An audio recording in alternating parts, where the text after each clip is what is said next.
Olá pessoal, olha a Dani entrando. Doutoras, diz aí doutoras queridas. E aí gente, hoje um pouquinho mais cedo, às 17 horas, esse mergulho na reforma trabalhista, mais um dia. Rafael entrando, gente, sejam bem-vindos. Vamos entrando todo mundo. Eu sei que nossa convidada de hoje, nossa ilustre convidada de hoje já está aí a postos. Vou esperar ela entrar na live para convidar ela. Vamos, gente, como é que fala? Sendo aí generosos no coraçãozinho para poder a nossa live conseguir alcançar mais pessoas e esse projeto sobre reforma trabalhista justo hoje, no dia 11/11, conseguir alcançar, enfim, mais interessados. Pessoal entrando. Deixa eu ver se a nossa convidada já está aqui online. Hoje eu estou fazendo a live aqui no escritório, a primeira vez. Dr. Paulo entrando, muita gente entrando, sejam bem-vindos, boa tarde. Vamos ver aqui se eu já consigo chamar a nossa convidada. Olha que presença ilustre, Dr. Luciano Martinez na nossa live. Deixa eu fazer aqui o convite para a nossa convidada especialíssima de hoje do nosso projeto. Vamos ver se ela já está aqui. Carol Tupi. Aqui, ó. Enviar a solicitação. Olha, entrou já. Que honra! Estou vendo vários. Doutor Maurício Lee também, diretor adjunto da OAB, Bahia. Professor Felipe, está sempre presente também. Doutor André Zipper, olha que legal. Querida Carol, já convidei. Vamos lá de novo aqui. Enviar solicitação. Gente, enquanto Carol não entra, queria só falar um pouquinho, né, da ideia do projeto. Esse é um circuito de lives. Eu falei, André Zipper, meu querido, grande aí, conhecedor do direito digital, da tecnologia disruptiva, autor do livro fantástico sobre o tema. Cadê Carol? Eu acho que agora ela está entrando. Se não der, me chama, olha só. Bora, a Carol tá vindo. Então, gente, enquanto a Carol entra, é o seguinte, a ideia hoje é dia 11/11, todos sabem, né? Estamos aí completando 3 anos da vigência da Lei 13.467, a famosa reforma trabalhista. Eu propus um circuito de lives essa semana com algumas convidadas, todas advogadas mulheres, para a gente discutir os impactos da reforma trabalhista em diversas searas aí do direito do trabalho como um todo. Carol Tupi não está conseguindo participar.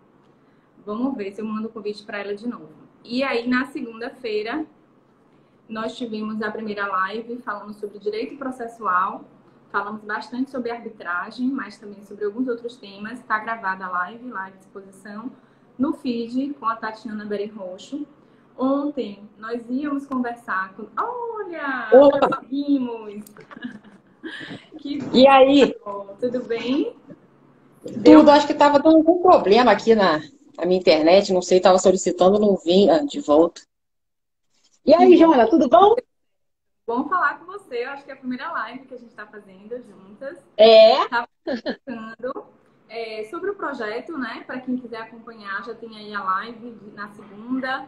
Ontem teria uma live que a gente ia falar sobre a advocacia trabalhista, o impacto da reforma na advocacia com a Rafa Sionec. Rafa teve um problema, a gente não pôde fazer.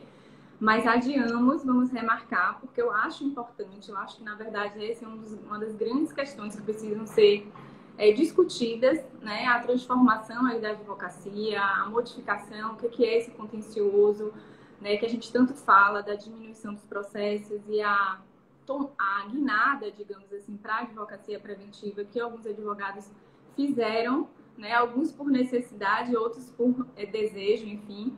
Então, a gente ia conversar um pouquinho sobre isso ontem com o Rafa, mas não foi possível. E hoje, no dia especialíssimo, dia 11/11, Carol travou aqui um pouquinho para mim. Não sei se está travando para vocês. Eu estou... Aí, voltou. Você travou. Pronto. Agora eu deixei só no celular, na internet do celular. Eu acho que a minha rede está ruim. E aí eu estava dizendo que hoje, dia 11/11, né, de mais que especial, eu estou recebendo você, né, com muita alegria, uma grande advogada, uma professora, né, brilhante, membro da Academia Brasileira de Direito do Trabalho, pós-doutora pela USP, com um currículo aí, assim, admirável e muito, muito feliz, né? Gosto muito de Carol, nós somos colegas no projeto Trabalho em Debate. Acho, além de ser uma mulher competentíssima, é uma pessoa dona de um bom humor, assim, de um senso de humor incrível, invejável. E estou muito feliz de ter aqui você comigo hoje nesse projeto, e justo hoje, na quarta-feira, no dia 11/11, para falar sobre o impacto da reforma no direito material, né? Então aí a gente tem um monte de coisa para falar, e eu tenho certeza que você vai contribuir muito com todos que estão aqui já acompanhando a nossa live. Seja bem-vinda, Carol. Obrigada, Joana. Prazer enorme ter recebido o seu convite. Antes mesmo da gente participar do Trabalho em Debate, eu acompanhava o perfil Trabalho em Foco, falava assim, nossa, que moça inteligente, fala umas coisas animadas também. Você tem um filhinho meio que irregular na minha idade? Então, eu sempre acompanhava também os programas assim de maternos. Então, eu já admirava já seu trabalho antes, né? O seu perfil, antes da gente se conhecer pelo Rodolfo Pamplona. E a gente nem se conhece pessoalmente, né? A vida moderna tem dessas maluquices. Mas, enfim, um prazer enorme. Estou vendo aí amigos também conectados, participando aí com a gente desse debate. Esse dia 11/11 mesmo, né? Você lembra? 11/11 em novembro de 2017, o escritório aqui estava polvorosa, como é que vai fazer?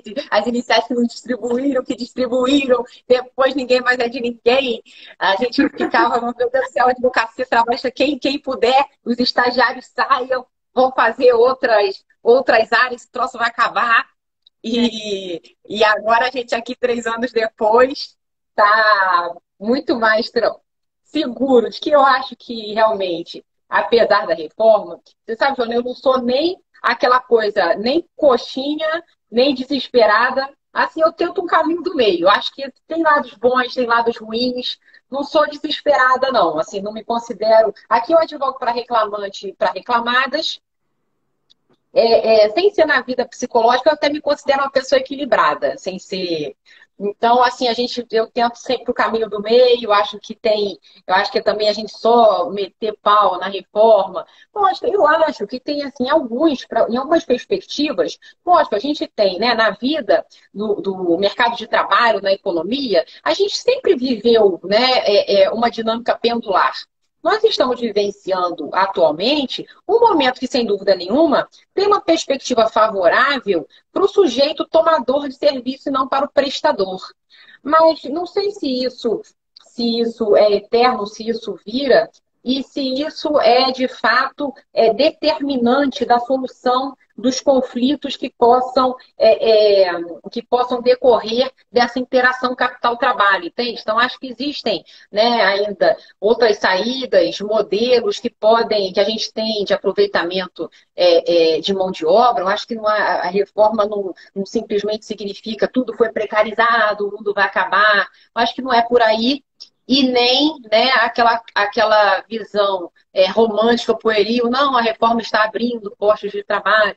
Acho que nem uma coisa nem outra. Tem repercussões positivas, tem repercussões negativas, né? O advogado trabalhista, ele cumpre esse papel, né, de rebolar e tentar extrair para o seu cliente a perspectiva, né, que lhe atenda melhor. Então, eu acho que a gente não pode falar nem de comemoração e nem de uma grande data de enterro, né? É uma data que marca uma mudança que se operou em favor dos empregadores, na maior parte dos dispositivos, na grande parte dos dispositivos, mas uma mudança que pode representar também um crescimento, uma oportunidade de evolução pela perspectiva dos empregados, né? Então, eu acho que a gente tem que ter muita tranquilidade nisso. Eu acho que, pelo menos, o mundo não acabou, né? Estamos aqui, 3 anos depois, o mundo não acabou. Acho que a advocacia trabalhista ainda é uma atividade muito promissora. Talvez não seja uma forma de ficar milionário, mas é uma forma de ser feliz. E pelo menos tem representado para mim isso. Então tem muita tranquilidade de participar desse diálogo com você hoje, porque também te considero uma pessoa, né, de caminho do meio. Às vezes eu vejo vocês fazendo umas críticas bem assim contundentes, né, porque às vezes a gente se revolta mesmo, né, com tudo que a gente assiste. Mas eu vejo você numa filosofia, numa reflexão sempre muito consciente, né, muito balizada. Eu acho que é o caminho que eu pretendo, que eu sempre procuro buscar nas minhas conclusões, nas minhas reflexões sobre os direitos e o processo do trabalho. Mas diga aí. Não, então, eu achei perfeito, assim, muito, casou muito essa sua fala inicial e você se situando, né, perante a reforma trabalhista, porque a ideia, quando eu chamei você e as demais, e eu inclusive sinalizei isso em alguns momentos, era que nem sempre a gente precisa concordar com tudo, que a ideia era trazer justamente uma pluralidade de opiniões, de visões da reforma.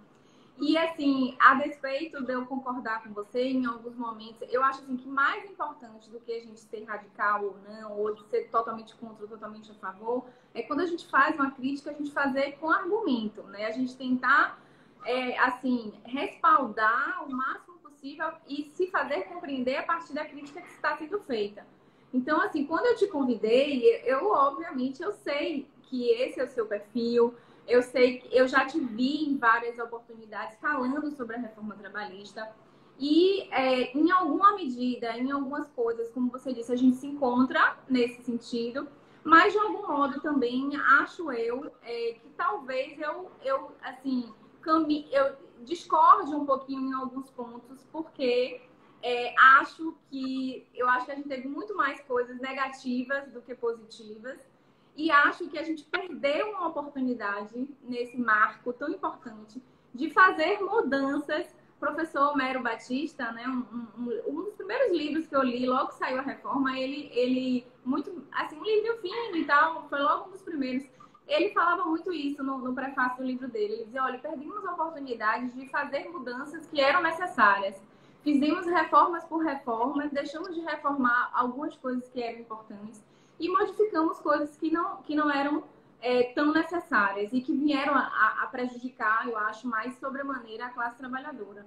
Como você falou, os que estão a prestar o serviço e não os que estão a tomar o serviço. E aí, dentro desse contexto, quando eu pensei da gente falar de direito material, e aí eu queria ouvir você sobre isso, entender, dentro dessas modificações, de que maneira que essa reforma, ela muda o entendimento do direito material, do direito individual, vamos colocar assim, de maneira mais consistente, né? Porque, por exemplo, eu vi hoje um post do nosso querido amigo Rafael Lara pontuando que ele achava que era, de fato, as grandes mudanças da reforma. Então, ele falou da questão sindical, ele falou do aspecto processual em função dos honorários sucumbenciais, que é inegável, que modificou, para o bem ou para o mal, independentemente da opinião, a gente sabe que isso alterou a forma de advogar na justiça do trabalho. Mas ele não reputou como importante, ele pontuou o direito individual apenas como pequenas mudanças que foram feitas.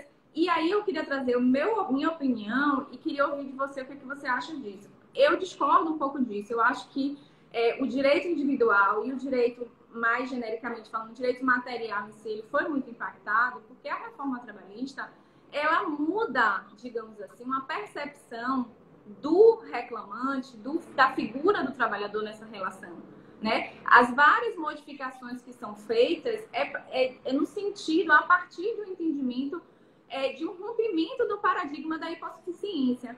Então, é um entendimento quando você privilegia a autonomia da vontade individual em algumas circunstâncias, quando você afasta o direito sindical e o sindicato em determinados momentos, apesar do prestígio da negociação, você prejudica, digamos assim, economicamente os sindicatos. Então, você cria uma circunstância de você conceder uma autonomia ao sujeito trabalhador, compreendendo que ele não é mais E a gente até viu na época alguns textos falando sobre isso. Ah, o trabalhador não é mais aquele coitadinho de antigamente, a relação não é mais aquela, então vamos entendê-lo como...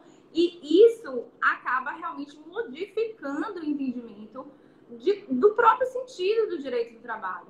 O princípio da proteção, que é, digamos assim, o princípio basilar que instrui todo o entendimento da existência desse direito, da necessidade dessa regulação, ele foi se mexido no meu sentir.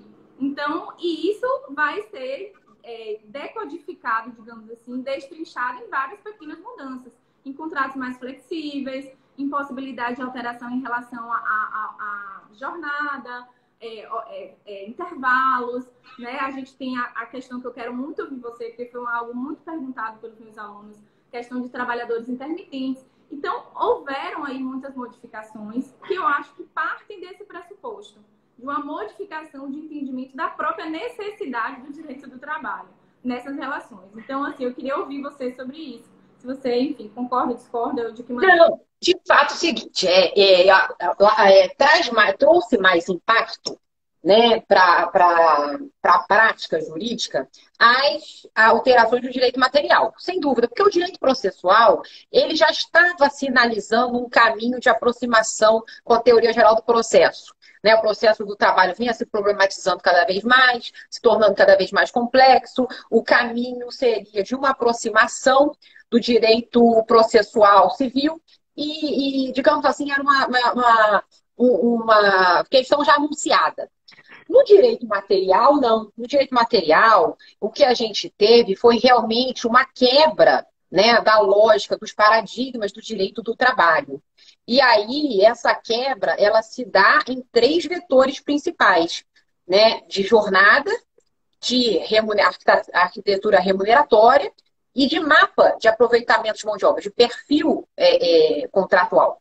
Então, tem 3 grandes vetores na reforma. Os perfis contratuais, eles se alargam. E aí você traz o intermitente, você fala do teletrabalhador, você regulamenta a terceirização para atividade fim, e aí você mostra que no mapa de aproveitamento, né, de força humana de trabalho, você não teria mais somente aquele módulo de emprego subordinado em uma modulação ordinária, digamos assim. Você traz outros modelos de subordinação e modelos de subordinação arrefecida ou de subordinação externa, né? No caso do pejotizado, no caso do terceirizado, no caso dessa galera toda que passa meio que a ser legalizada com a reforma. Isso nessa primeira linha de ação da reforma. A segunda linha, que é uma linha que, nossa, ela realmente desconstrói o que a gente imaginava, que é a arquitetura de remuneração. Né? Antigamente, tudo que você desse, salário era. Você deu. É habitual, é pela força de trabalho, né?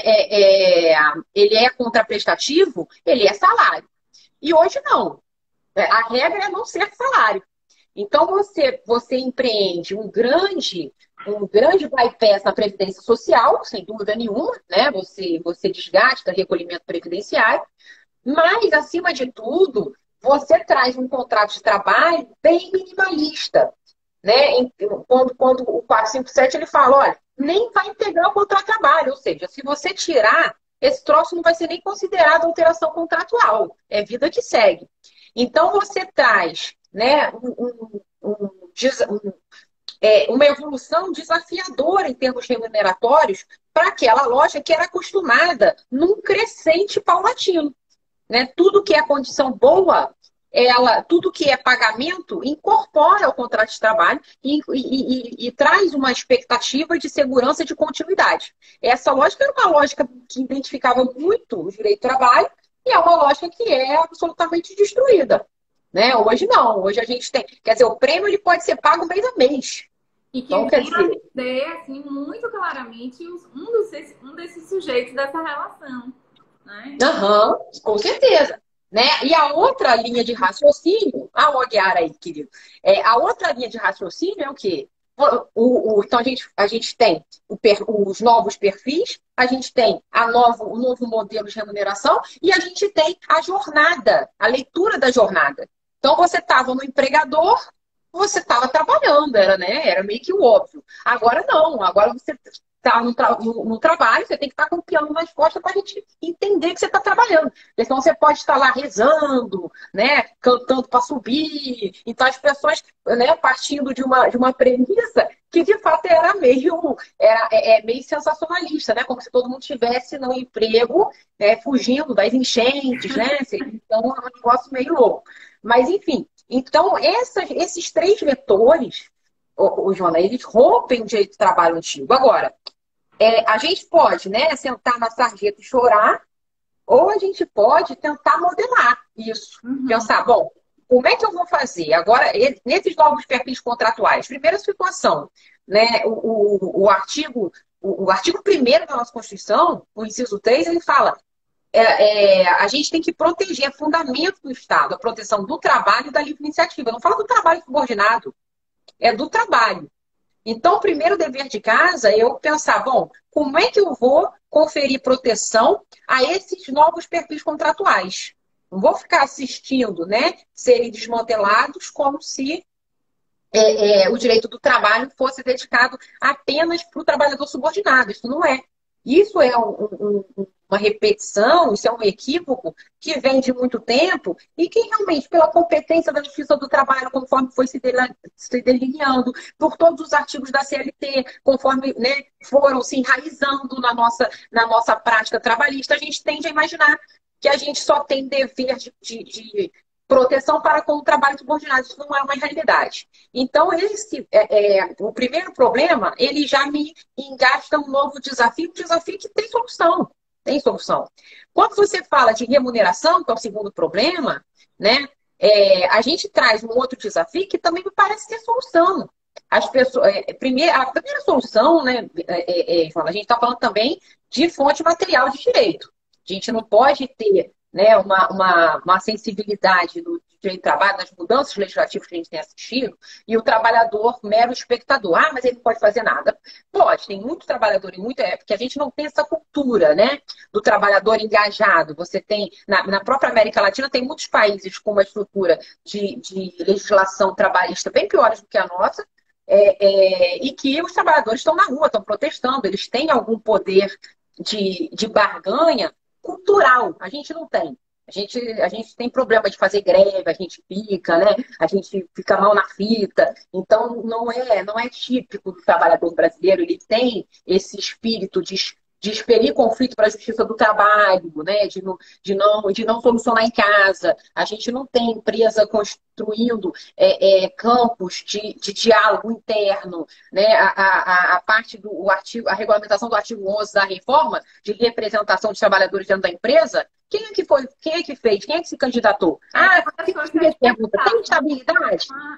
Eu ia até te perguntar isso mais para frente. Se você tem alguma experiência nessa área com isso. A gente vai falar, eu vou receber aqui amanhã Cris Gugel, que vai falar sobre direito coletivo. E era uma das coisas que eu tenho curiosidade. Com certeza, porque assim, você não pode ficar com aquela pergunta medíocre, tem estabilidade?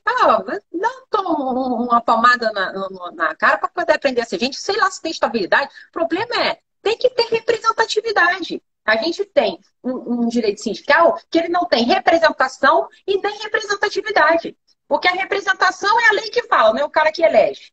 Né? A representatividade demandaria do sindicato ir lá, correr atrás, fazer, acontecer. E ele também não faz. Então a gente não tem nada. Fala, pode falar.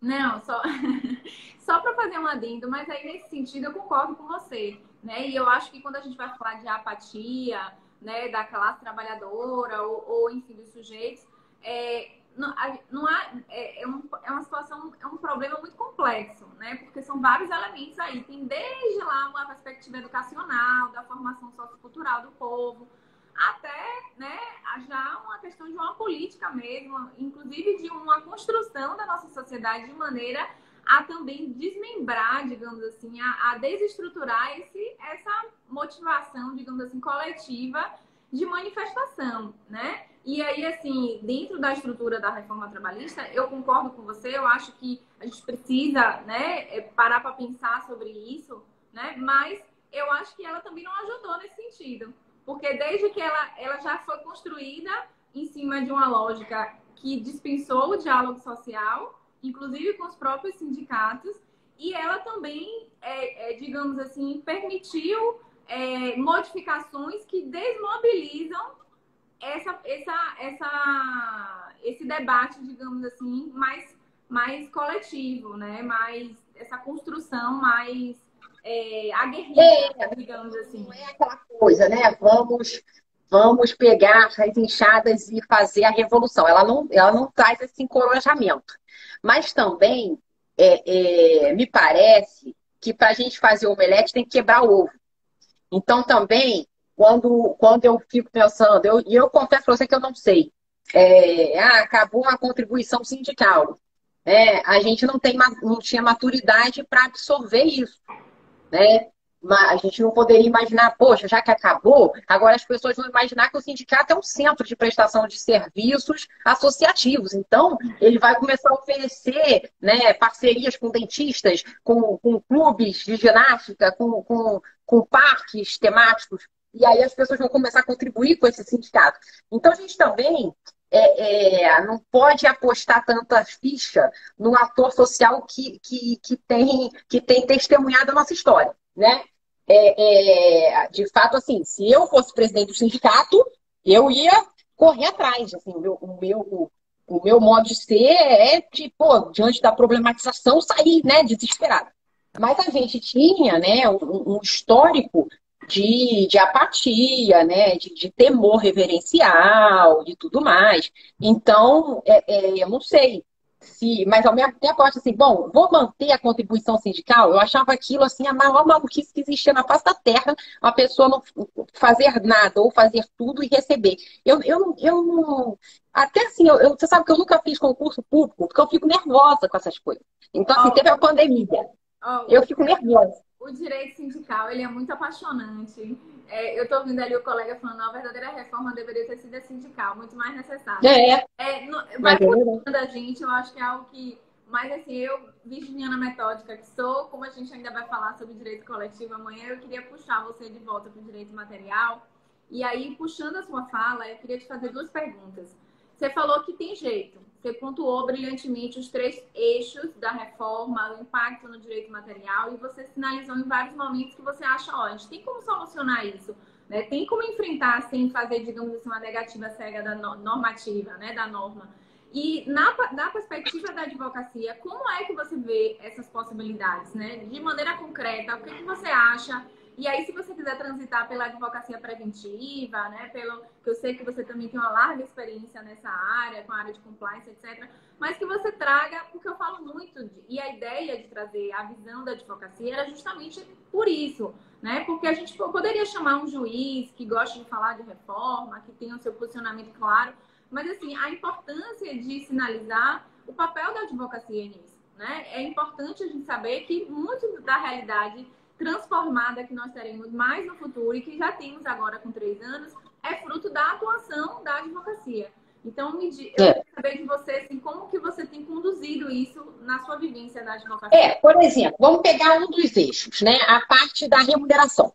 Então, a remuneração agora é tudo menos salário. Para ser salário tem que estar etiquetado, salário. E aí o primeiro a se comover com isso, obviamente, vai ser a Previdência. Mas me parece também que a perspectiva da meritocracia entrando, né, nesse fluxo de contraprestação também pode ser positivo. Também pode ser positivo. Porque, na verdade, você meio que traz uma certa segurança e previsibilidade e sensação de tratamento isonômico para dentro do ambiente de trabalho. Por que tratamento isonômico? Porque, poxa, o sujeito que trabalha mais, né, isso a gente está falando num cenário límpido, né? Não estou falando de possibilidade, porque você também abre um flanco para assédio e tudo mais, né, para discriminação. Mas vamos pensar num cenário límpido. Você se sente dentro na vida privada, no mercado privado, né? Muitas vezes a gente vê que os planos de cargos e salário eram reproduções de modelões do Google, aquela pessoa esperava um tempinho para poder, aquelas avaliações de produtividade, de performance, bem copia-cola, e aí você via que às vezes seu colega trabalhava mais que você, trabalhava bem menos e você ganhava a mesma coisa. Então, talvez esses gatilhos, essas oportunidades da gente tentar estruturar um modelo de remuneração bem aderente à meritocracia, ele traga um pouco essa sensação de justiça para dentro do ambiente de trabalho, essa sensação de previsibilidade, porque aí você, nos meses que você está mais folgado na sua vida, você não precisa daquele gás, né? Traz um pouco da lógica que a gente tem na vida privada, né, na advocacia autônoma, de você ter, não é viver numa montanha-russa, mas você ter uma sensação de que é possível você ultrapassar um determinado teto de remuneração previsível se você der mais de si. Muitos vão falar, é uma cenoura na frente do burro, é aquela estratégia besta, né, de você entender de um empreendedorismo dentro do ambiente de trabalho. Pode ser, mas também pode não ser. Eu tenho implementado alguns planos, né, de performance, de remuneração por meritocracia, que acabam que 3, 4 meses depois da implementação, você faz uma pesquisa não identificada, sem armas apontadas para o peito de ninguém, e as pessoas narram, terem gostado, trazem narrativa positiva. Então, eu acho que esse modelo engajar, e isso traz um compromisso, uma sensação de pertencimento maior, porque só quem se dá bem quando lucra mais é o empresário. O trabalhador fica de fora desse jogo. Então, esse modelo, né, de remuneração mais flexível, ele tende também a trazer essa sensação de retenção de talento, porque se eu me adapto bem no modelo dentro da minha empresa, do meu empregador, se eu começo a me sentir fazer parte, eu também tendo, né, a ficar mais tempo. A gente está numa época, as relações de trabalho desse terceiro milênio, ninguém fica 3, 4 anos. Existe um turnover muito grande nas relações, né? É igual casamento mesmo. O povo casa 2, 3 anos, vai embora. Ninguém fica a vida, né? Ninguém fica velhinho junto. Ninguém ganha aquele prêmio de... Eu lembro que a Justiça do Trabalho tinha uma discussão que tinha uns bancos que davam um relógio de ouro para quem faz 20 anos. Quem é que faz 20 anos na mesma empresa hoje? Ninguém. E por quê?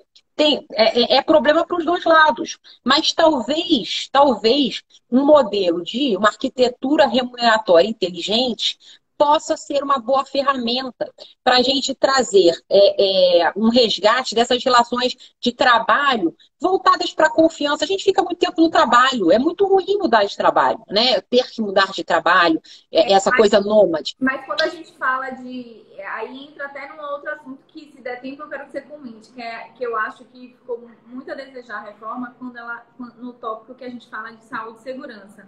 Mas essa questão que você está pontuando aí, de você estabelecer um plano remuneratório, de você falar da produtividade, da meritocracia, isso tem que ser uma coisa combinada, engendrada, muito bem feita e com a fiscalização muito adequada, justamente para a gente coibir esses excessos, né? Essa possibilidade dessas disfunções dessa realidade, daquele cara que Giovanni Alves fala, né? O escravo de si mesmo. Né? O homem que trabalha. Então, ele passa a ser, ele não é mais um funcionário, ele não é mais empregado, ele é o colaborador da empresa e ele tem que fazer tudo pela empresa, porque se ele fizer tudo, ele vai conseguir ter um pouquinho mais. E aí você acaba entrando, assim, há um risco, um limiar aí, de um fosso, assim, enfim, que a gente sabe que existe, que é real, né? E a prova dos assédios morais organizacionais, que para mim, no meu entender, é uma epidemia nessas relações de trabalho no Brasil, é a prova disso, né? A quantidade de você que trabalha com compliance, você sabe o quanto que é duro você estabelecer, né, medidas, né, para coibir esse tipo de prática, enfim, que possa vir a gerar um passivo trabalhista no que concerne as cobranças de produtividade, etc.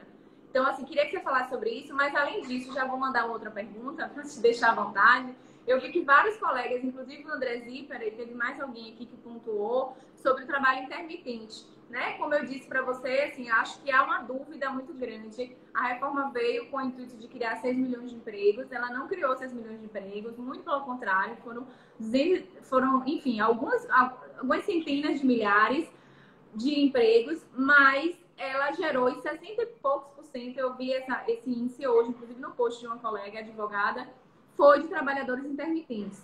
E há muita dúvida, há muita insegurança, né? O STF, a gente ainda não tem uma posição firme em relação às várias controvérsias em relação a isso. Então, além da primeira pergunta, eu queria que você falasse um pouquinho sobre isso, tá? Eu acho assim, em relação, lógico, a questão da saúde e segurança é uma tônica. Repare que é uma tônica muito que traz muito desafio hoje, porque antigamente você tinha que, né, qual que é a saúde e segurança do local de trabalho? Onde era o local de trabalho? Era dentro da empresa, era dentro do escritório, era uma situação conhecida. Agora, o local de trabalho pode ser em qualquer lugar do globo terrestre. Isso já é o primeiro problema. Então, saúde e segurança do trabalho, do local de trabalho, pode significar saúde e segurança do mundo. Repara como é que o direito do trabalho, por isso que eu acho lindo esse troço, pô, como é que, né, ele tem essa perspectiva abrangente, né, de saúde da população, da cidadania, da democracia, como é que tudo tem, como é que é o início do desfalque de tudo ou da saúde para tudo. Então, a preocupação com saúde, com o ambiente de trabalho, ela traz questões novas, né, como contratos verdes, a questão, né, do tratamento, quando você fala de assédio, né? A gente tem, hoje em dia, a gente tem uma geração muito intolerante, gente muito. Tem muita gente ruim, né, meu? Eu fico impressionada. Eu acho que, sei lá, na época dos meus avós, não sei se o pessoal estava mais contido, mas muita gente, assim, 880, né? Muita gente com uma agressividade na forma do relacionamento humano, e aí você acaba que nas relações de emprego você permite uma válvula de escape. O mercado de trabalho ele tem tido um ingresso muito grande de novas gerações, de gerações, né, de pessoas nascidas já a partir do ano 2000. São pessoas com pouca paciência, né, que não bate muito na porta do chefe para entrar, não tem mais porta, né, os ambientes são abertos. Então, assim, é uma outra mentalidade. Então, essas pessoas, muitas vezes, elas têm um formato, uma criação, um contato de interação com o mundo menos respeitoso, eu diria, do que antigamente. Então, você se acha muito no direito de invadir, de estar transitando pelas esferas jurídicas das pessoas. Eu acho que isso permite com que relações de emprego possam servir de válvulas de escape para patologias sociais mesmo. A pessoa, né, ela se vinga dentro de uma relação de trabalho daquela pessoa que está subordinada, daquela pessoa que tem menos oportunidade no ambiente de trabalho. Então, isso é uma discussão para 1000 anos, para mil lives. Mas para falar do trabalhador intermitente, eu acho que ele, de fato, é um personagem que deu uma certa tranquilidade para o governo, porque ele é um sujeito que tem carteira assinada e não trabalha. Então, assim, antigamente quem não trabalhava, né, era o desempregado, quiçá o vagabundo, quiçá o desalentado. Hoje pode ser que tenha até carteira assinada. Então, é uma maravilha para o governo, porque você tem um país aí de todo mundo sendo empregado, mas se todo mundo for empregado intermitente, ninguém está trabalhando, né? Está todo mundo frito. Então, o intermitente, ele produz essa ilusão de ótica. O primeiro efeito dele é esse, né? Essa grande ilusão de ótica. Agora, ele tem também, é aquilo, eu tento olhar também as coisas pelo lado positivo. Ele pode ser um grande cara, um grande agente para a retomada econômica. Por quê? Porque tem muito empresário com medo de contratar. Né? A gente não sabe se vai ter vacina, se depois vai vir o coronavírus modelo 2, modelo 3. Então, você pode ter uma sensação de retomada econômica agora com o final do ano, com o Réveillon, a sensação de que vem um novo ano e que não tem coronavírus. Então, você, empresário, pode imaginar, eu queria arriscar, mas mas também não quero me comprometer numa relação de emprego por prazo subordinado, por prazo indeterminado. Então, pode ser que esse sujeito, ele represente uma ferramenta legal, né, da gente, quem sabe, assistir alguma retomada, algum aquecimento no mercado de trabalho. Né? Agora, fala, Pastor. Não, mas então você acha que o posicionamento, assim, por parte do STF, por exemplo, vai ser em que sentido, né? Em relação a algumas questões... Hoje o Supremo que a gente tem hoje, ele está totalmente desse lado do pêndulo, né? Eu acho, Carol, assim, se me permite, você que é aqui entrevistada, mas assim, acho que dentro dessa coisa que você pontuou aqui, né? Você trouxe a questão da pandemia. Eu acho importante a gente sinalizar, eu inclusive falei isso recentemente, que assim, o problema, eu sei que a gente não pode sempre trabalhar com base, tendo como premissa a má-fé das pessoas, né? E pensando sempre, mas perceba que em muitas situações, inclusive essa, até mesmo na terceirização, se a gente for parar para pensar, é a utilização inadequada, né, do Instituto que prejudica ou que potencializa o malefício que existe ali naquela situação, né? Naquele instituto, seja na terceirização,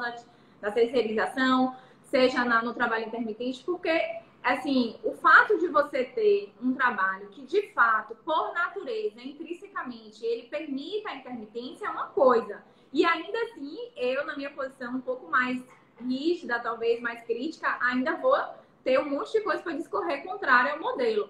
Mas ainda assim, ok, né? É como você está dizendo, pode ser que eventualmente numa circunstância dessa permita uma maleabilidade maior para o empregador e coisa e tal. Mas o problema, e aí isso já vem antes da pandemia, por isso que eu sinalizei a importância da questão da pandemia, é que muitos dos problemas que nós vamos ter depois já existiam antes e eles foram apenas intensificados.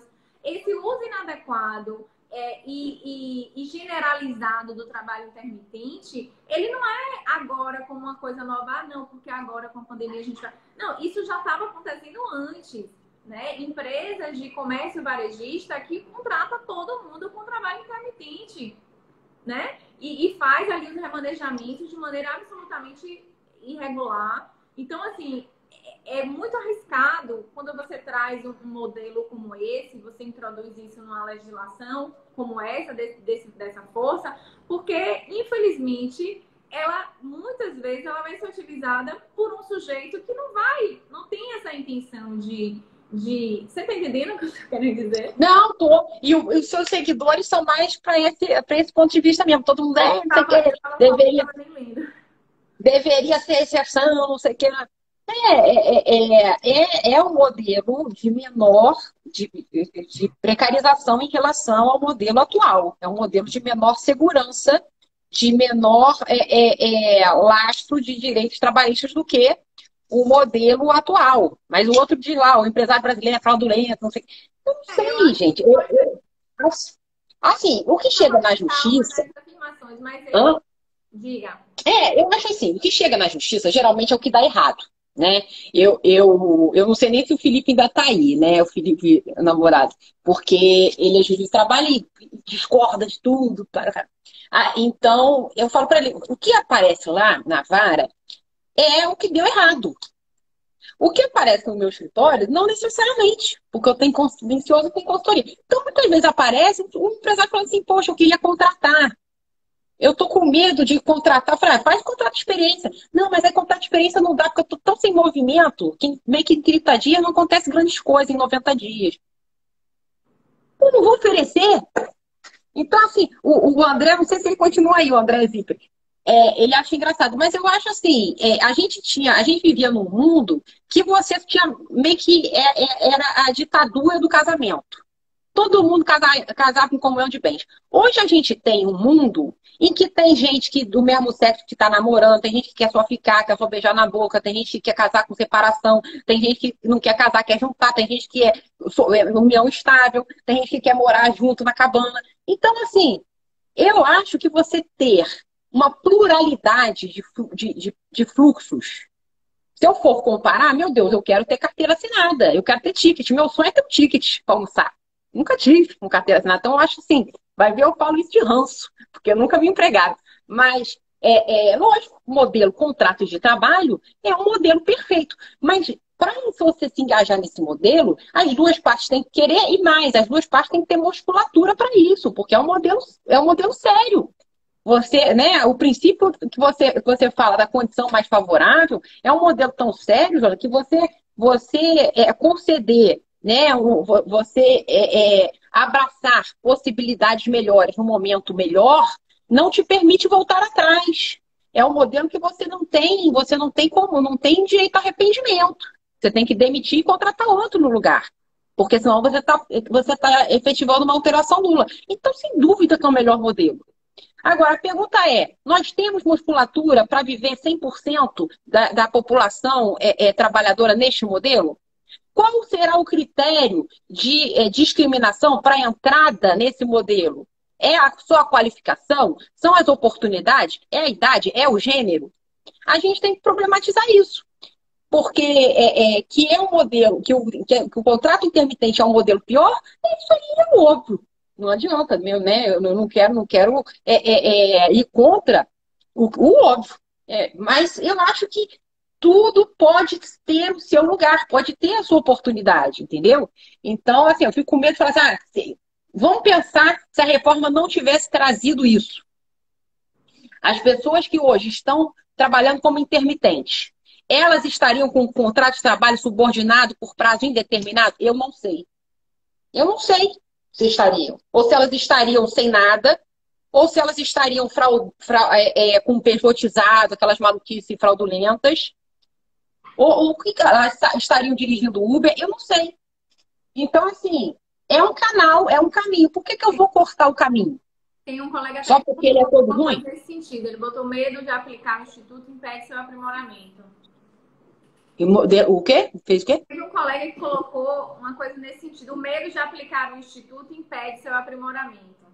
É isso aí. Outro dia eu estava falando para uma associação de pessoal de comércio, né? Quem usa o intermitente mesmo, porque final de semana tem mais gente que vai para a rua.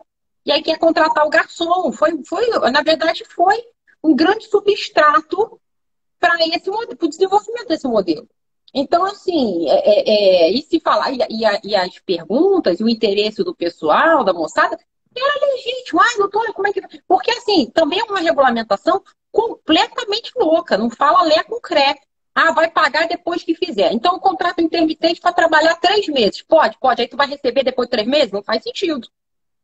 Então, você também, além dessa maluquice, você ainda traz um espaço, né, para autonomia privada absurdo. Porque vai dizer como é que vai pagar, vai dizer a partir do que vai pagar, vai dizer como é que é o prazo para responder, porque a lei fala mínimo. Fala assim, ó, vai ter que responder, um responde no dia seguinte, outro tem 3 dias para responder, também já não é muito bem intencionado, mas o fato é que o espaço para a regulamentação interna, como é que vai controlar o horário desse sujeito? Aí fala assim, não, vai pagar as férias proporcionais.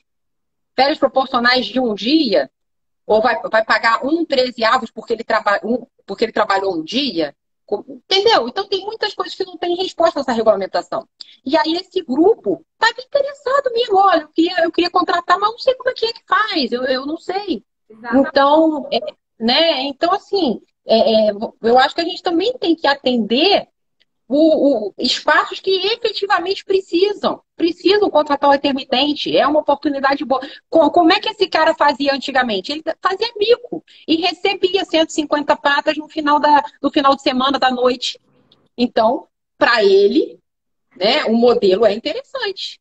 Pode trazer uma oportunidade de contagem de tempo de serviço, né? E aí, como é que faz? Então, a lei fala assim, você pode ter vários contratos de intermitente.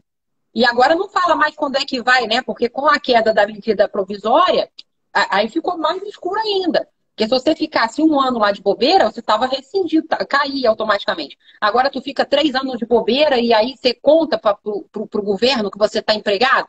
Pô, emprego desse, né? Ninguém quer. Não trabalha, não ganha. Então não teria que ter um mínimo, como a gente tem no direito comparado.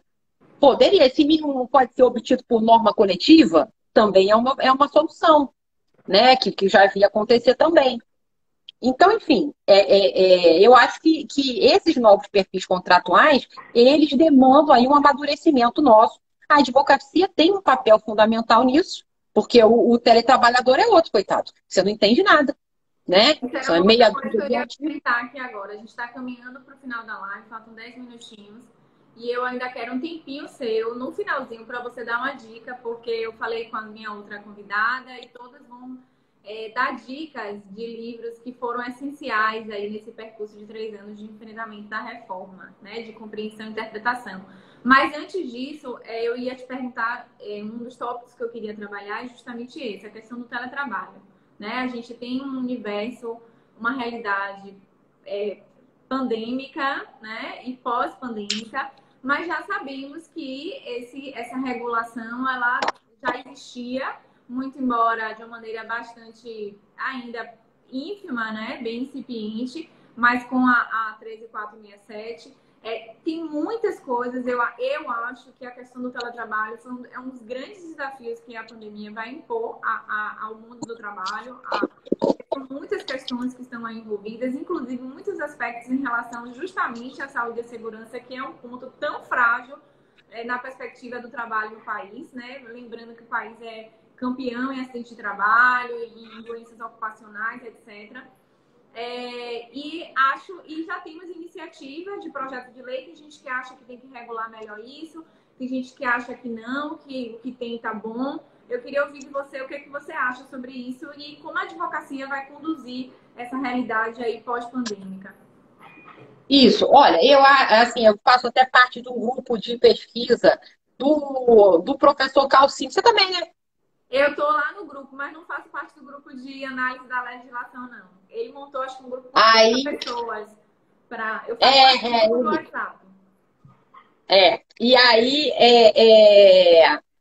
aí a gente tem debatido sobre isso, né? Mas eu acho, assim, outro dia, eu não sei, eu assino aquela revista, é uma revista para quem tem filho mesmo, a revista Crescer. E aí eles estavam colocando assim, uma reportagem até desse mês falando como é que isso acabou com o mercado de trabalho das mulheres, né? Porque assim, eu tenho um filho de 7 anos. Por sinal, vou fazer uma cobrança online ao vivo, escrevi um artigo para um livro seu falando sobre isso. Isso, exatamente. Que é um livro que vai sair agora, se Deus quiser, hein? A editora Fórum tá finalizando isso esse mês, vamos ver.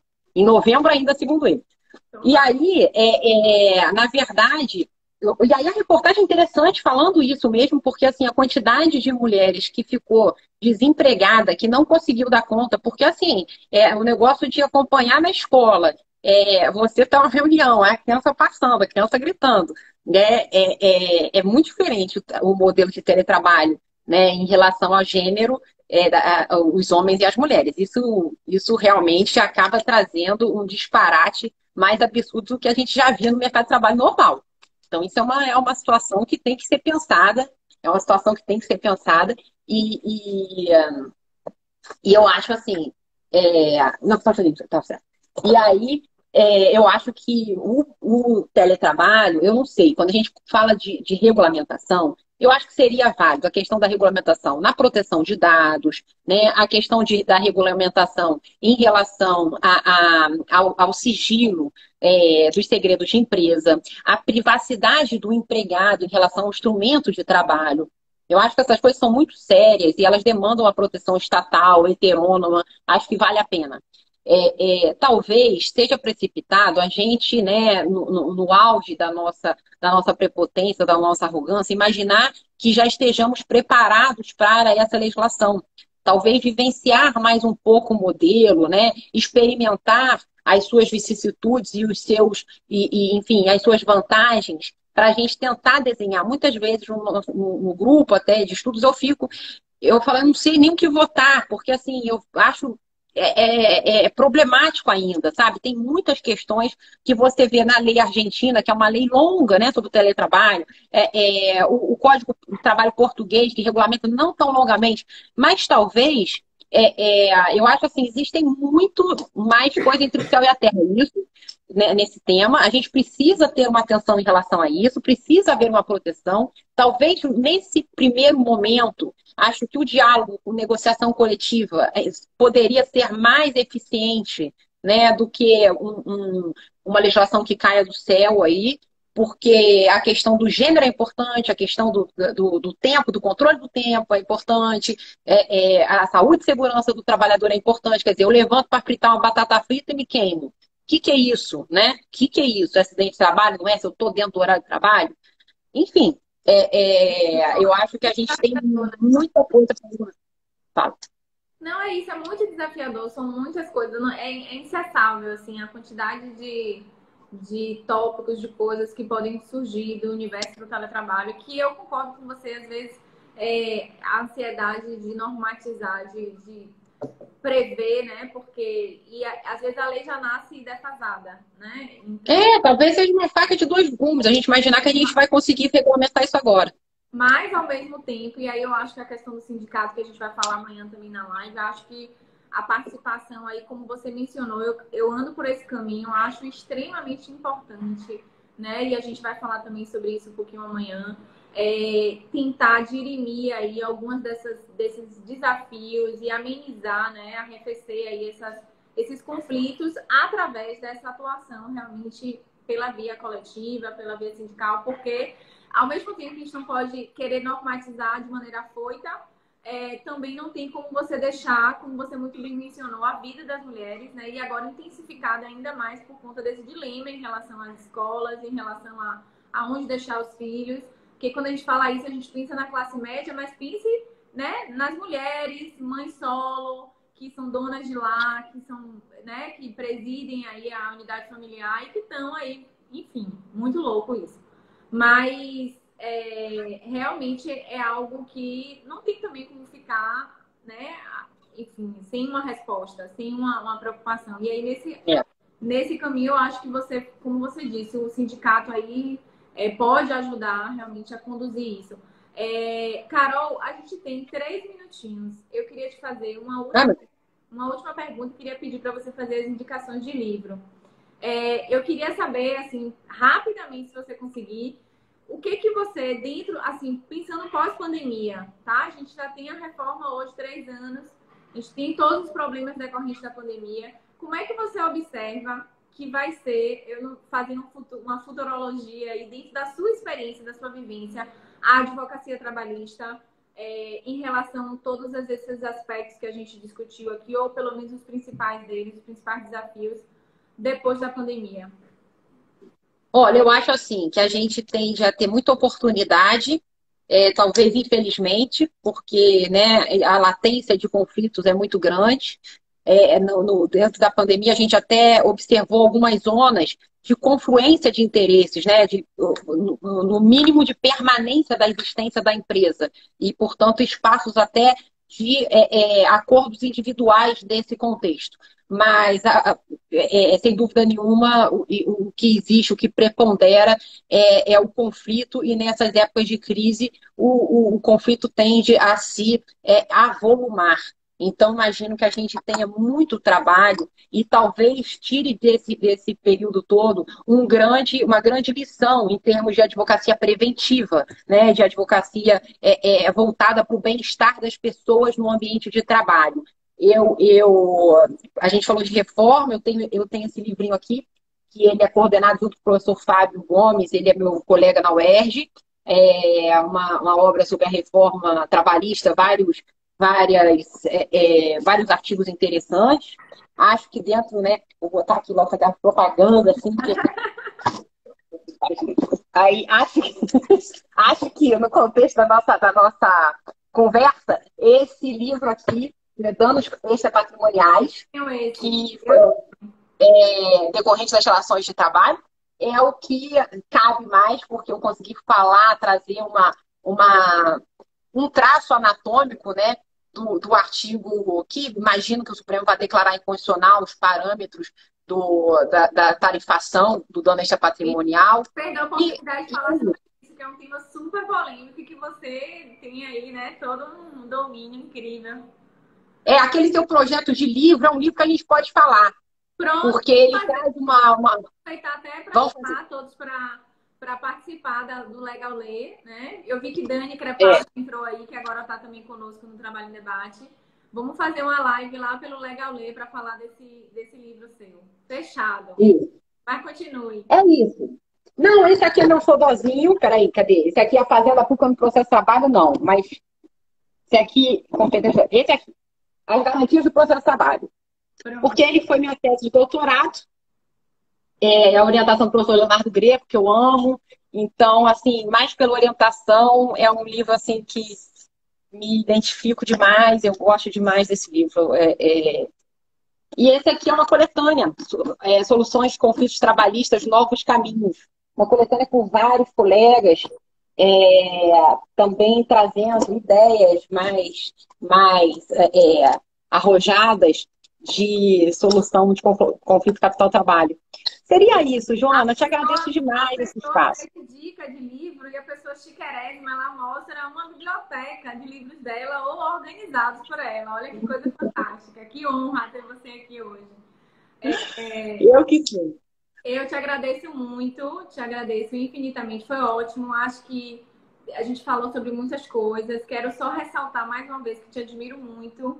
Me sinto muito honrada de fazer parte do projeto Trabalho em Debate e ter a oportunidade de conviver, ainda que virtualmente, com pessoas como você, né? Com essa profundidade acadêmica.